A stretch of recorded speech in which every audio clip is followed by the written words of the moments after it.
talde txikian lan egitearen onurak, bai talde dinamika ezberdinak, irakaslearekiko ere halako gertutasun bat sentitzen dutela ikasle hauek, eta modu hortan, badienez bestela ere pendiente irakasgairen bat edo dutenak, ebaluazio jarraiaren aukera ere ematen zaie, ezta?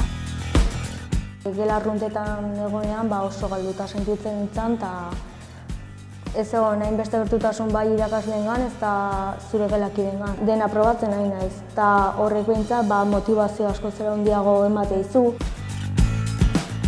Ikastola handia dela eta ikastola handia izanik ere, aniztasuna handia dugula, eta honek bermatzen diguna da, zailtasun gehien dituzten ikaslei ere modu goxo batean DBH-ko titulazioa ematearen aukera.